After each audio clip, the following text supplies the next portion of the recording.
only down 7. So Miami was a lot more competitive than they've been in previous weeks. But Buffalo improves their record and to, I believe, 3-0. Yeah, and Miami is at 0-3. Moving on to Sunday, first game on the slate for Sunday was Atlanta, Carolina, and Carolina took care of business. They absolutely blew the doors off Atlanta, winning the game 30-0, wrecking every teaser in sight that had anything tied to Atlanta. There were even people that had Atlanta in some survivor pools. And I think the key stat here was that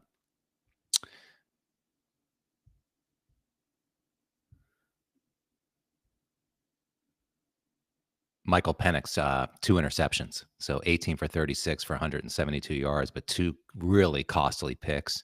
And, nothing that spectacular for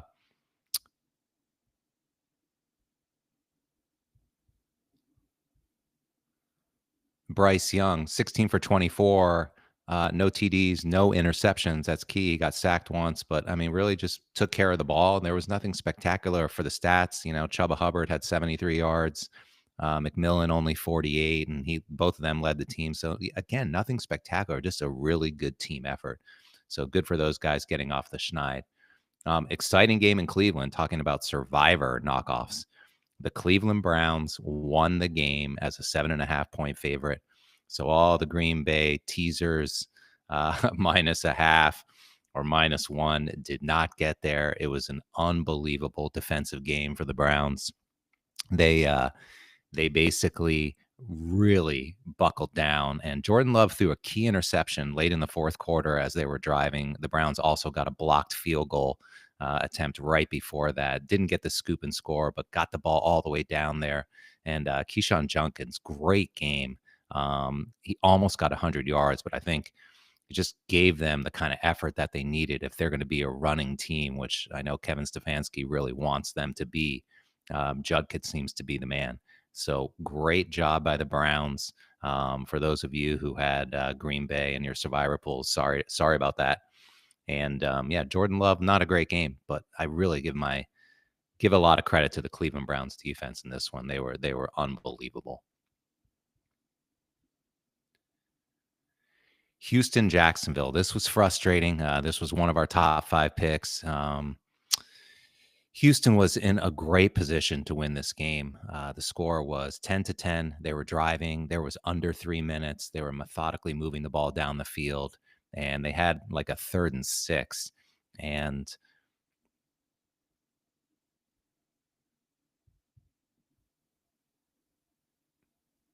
CJ Stroud threw the ball to Nico Collins. He caught it, and he was trying to make an effort after the play, and he basically fumbled the ball and turned it over. And that was actually right after a very key interception by Trevor Lawrence that really sort of just was not only a little predictable, but it also just set the Texans up to win this game. And they, after Nico Collins fumbled, then the momentum just switched right back to the Jags. Trevor got a very key, like 3rd and 5 scramble. He wasn't able to get tackled. They got over to the other side of the field and eventually kicked. Actually, it was an interesting end to this game because they were driving down at the end of the game, and they were going to run the clock out basically and kick a game-winning field goal, and the Texans let them score a touchdown.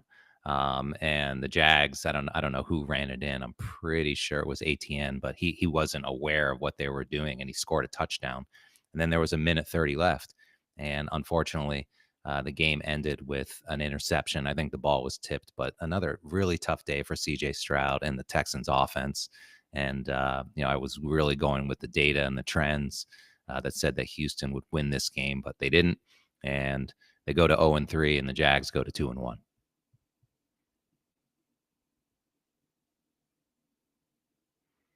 Cincinnati, Minnesota. This was another one of our picks, probably the most embarrassing one of the week. I mean, this was just an absolute domination by the Minnesota Vikings defense and a horrible, horrible showing by the Cincinnati Bengals. I mean, they have real problems without Burrow, and I thought Browning would actually be good. We had a data point that he was originally drafted by the Vikings, but man, he looked absolutely terrible. 19 for 27, two interceptions, three sacks, only one TD, but a 63 rating. That was absolutely horrible. And, Carson Wentz, who we knocked on the show last week, 14 for 20, 173 yards and two touchdowns. That's not bad. Yeah, he got sacked a few times, but no interceptions, and he took care of the ball. Mason had 16 for 116 yards. Really nice job. Two touchdowns. And yeah, Minnesota just absolutely bitch slapped the Bengals yesterday. And I don't know where the Bengals go from here. I mean, Browning clearly isn't the answer, or maybe it was just such a dominant, performance by the Vikings defense that, well, they have no other choice. But feel bad for Cincy and our picks, and that was a regrettable one.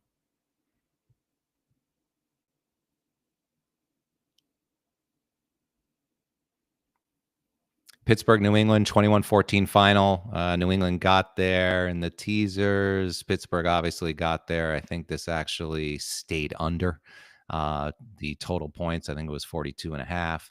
But yeah, good game for Aaron Rodgers. 16 for 23, two touchdowns. He did have an interception. I mean, it was a bit of an ugly game. But they got the win in the end, and they were able to effectively move the ball down the field. Aaron made some key plays. New England, not great. Drake May, 28 for 37 for 268. He had a key interception. He did have two touchdowns. And, this was a very close game. I feel like either one of these teams could have won, but, Steelers know how to win close games, and they went out and did that. So congrats to the Steelers, and especially my co-host Cello, who got in the car on Sunday morning and drove up there with his son.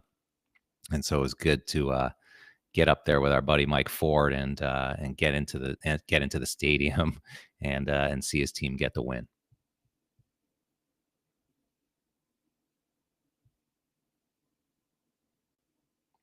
All right, Rams Eagles final score 26-33. Eagles win the game.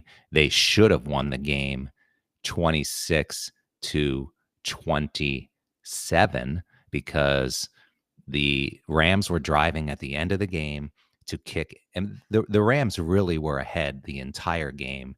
And then they had some sort of operational blunders down the stretch. They had a field goal blocked, and Philly got some key stops. Then they scored, and then they finally took the lead. And the Rams were driving down at the end of the game to kick a game-winning field goal, which was well within the range of the kicker. And they ended up getting blocked with no time on the clock. And instead of that ball just sort of squirting off to the side and somebody falling on it, Big Boy blocked it, scoop and scored when the clock read 0. I actually thought that the game was over because at 0, he was not in the end zone, but he goes into the end zone, scores a touchdown. So they win 33-26 and end up covering the spread. So the Rams were absolutely the right side of this game. This is just why gambling is so tough. The Rams were the right side in this game. They were winning for most of the game, and they were absolutely all set to cover unless one thing happened, and that was a blocked field goal and a walk-off touchdown by the Eagles, and that's exactly what happened. So I feel bad for all the Rams bettors. That was absolutely the right side, but it lost. And I was actually begging Cello to take the Rams in our Pick 5 contest. I'm glad we didn't. But this was a heartbreaking loss for the Rams. And another win for the Eagles. They've won, I think, 18 straight games at home. They don't lose at home.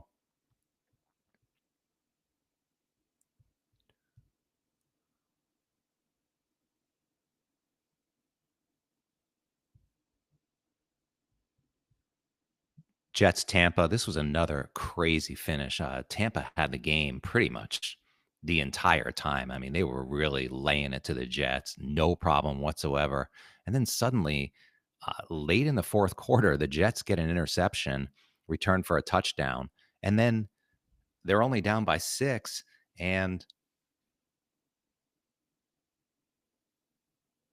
they get back into the game with a blocked field goal and take it to the house. And suddenly the Jets are winning the game 27-26 with a minute 30 left. No big deal for Baker Mayfield. He doesn't care. He drives a team down methodically. Unfortunately, the Jets couldn't stop him. The Jets defense really played terrible. I mean, to give up 29 points.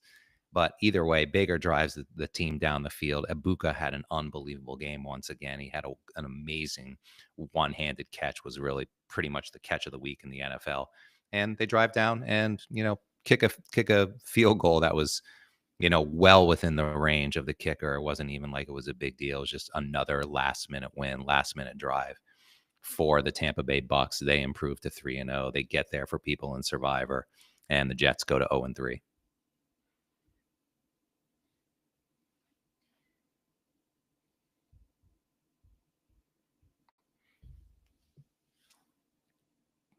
The Indianapolis Colts go to 3-0. This was a game, I talked about it on the podcast. It was one-way action the entire week. The line got up to 5.5, opened at -1. The entire country bet on the Colts, and I, of course, faded this, thinking there was just so much CLV, so much value on taking the Titans, and it wasn't to be. The Colts looked every bit as good as their record. They were basically flawless in execution. Daniel Jones, 18 for 25, one TD, no interceptions, 228 yards. Jonathan Taylor, 17, carries for 102 yards and 3 touchdowns, just lit it up for fantasy owners. And Daniel Jones had some nice rushes, as always, for 27 yards. Pittman, 6 carries for 73 and a touchdown. Yeah, just taking care of the ball, taking care of business. Very good defense. And Tennessee, not great. Cam Ward, 23 for 38. He had a TD, but he had an interception. He got sacked 4 times. The offensive line really has problems. Pollard only had 45 yards. He led the team in rushing. So, yeah, Tennessee's one of the worst teams. They lived up to it, and the Colts are 3-0 and basically are probably putting up numbers that say they're the best team in the league.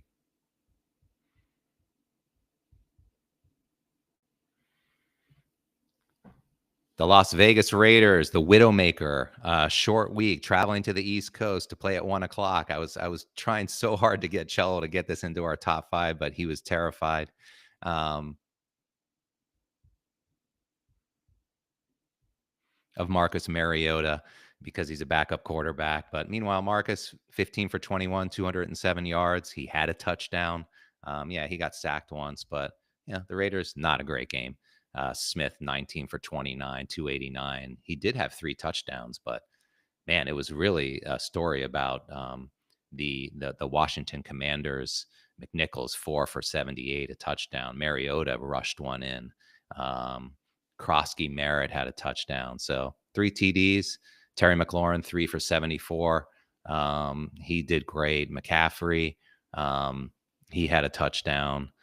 It was just a team effort and a beating by Washington.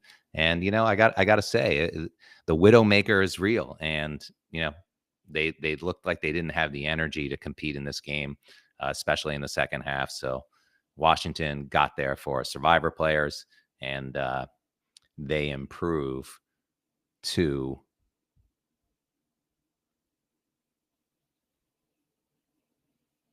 2-1.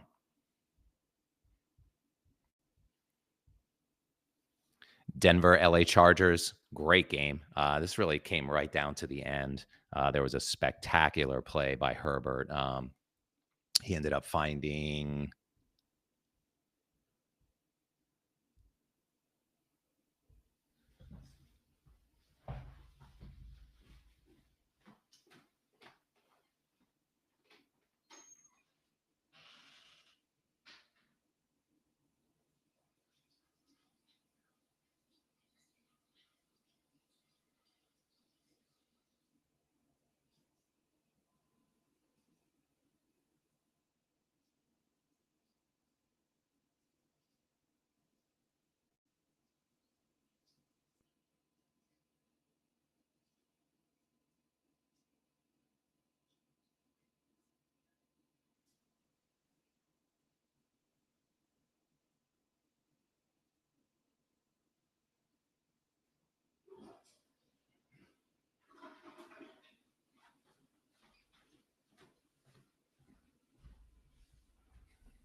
Keenan Allen, excuse me, Keenan Allen in the end zone for, through an incredible touchdown across his body all the way downfield. So yeah, this line was 2.5 all week.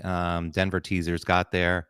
Either side of this, I had a feeling the whole time, and this is why I didn't touch it, that it was going to come down to the end exactly like it did.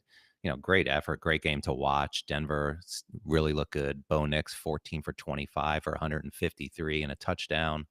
Let's see Herbert's numbers: 28 for 47 for 300, a TD. He had a pick. Denver's defense got home. I mean, he had 5 sacks. And, Bo Nix had 2 sacks himself. So Dobbins, 11 for 83 and a touchdown. Good job rushing the ball for Denver. And, on the Chargers side of the ball, Hampton, 19 for 70 and a TD. But these teams are very evenly matched, and they both really appear to be playoff teams. I'm not sure who's going to win the division between them, the Chiefs, who ended up getting the win last night against the Giants, and Denver. But these 3 teams, very solid. They kind of remind me of the AFC North. For the past few years, we've sort of passed the baton on to these guys who may send 3 teams to the playoffs. New Orleans, Seattle. This was the biggest survivor play of the week. We ended up taking the Saints because of that, and final score 44-13. I mean, Seattle just absolutely looked incredible. 14 for 18. Sam Darnold for 218, 2 TDs, no interceptions. Drew Lock actually came into the game for some cleanup. Ken Walker, 16 for 38 and 2 TDs. And the Saints, I don't know. Spencer Rattler, 28 for 39. He had 1 pick. He had a TD. He got sacked a couple times, but couldn't really get Kamara going. He only had 42 yards. And, Olave, 57. Johnson, 51. Shaheed, only 42. I mean, I guess the story was the Seattle defense. And the Saints just could not get anything going. So, shame on us. Not necessarily. So far, the anti-survivor plays is 2-1 on the season. So, I think we'll continue with that strategy. But this week it didn't work out. And, the biggest play of the week for Survivor got there for everybody. And this is weird. I don't remember Survivor in the past few years going to week 4 without a single bloodbath. Although there were a couple this week with the Packers and the Falcons, but not the biggest one of the week. Then we move on in the late game. The fishiest line of the week was the Dallas Cowboys only laying 1, quote unquote. So I think that drew a lot of attention from a lot of bettors across the country. I know the sports books were rooting for the Bears in this game, and boy, did they deliver. 31-14 final. Great game for Caleb Williams, 19 for 28, 298, 4 touchdowns. My Lord, this Dallas defense is so bad if Caleb Williams is scoring 4 TDs on you. Swift, only 3 yards, but it was really the receiving. I mean, Burden had 100 yards with a TD. Adunze, who's really the number 1 receiver, I think, is also had a TD with 7 targets, 62 yards. So great job by the Bears to get their first win of the season at home. They go to 2-1, and Dallas has serious problems. Dak Prescott, 31 for 40 and 251. He had a TD, but he had 2 picks. When Dak's throwing picks, he's overpaid, and Jerry's not happy. Jameson Williams, 10 for 76, no TDs, no rushing TDs. Pickens had a TD, but it was too little, too late. Arizona, San Francisco. This was one of our bets. Arizona 2.5. They had a very key safety late in the game, which really sort of locked up the cover, but the defense just couldn't stop Mac Jones late in the game.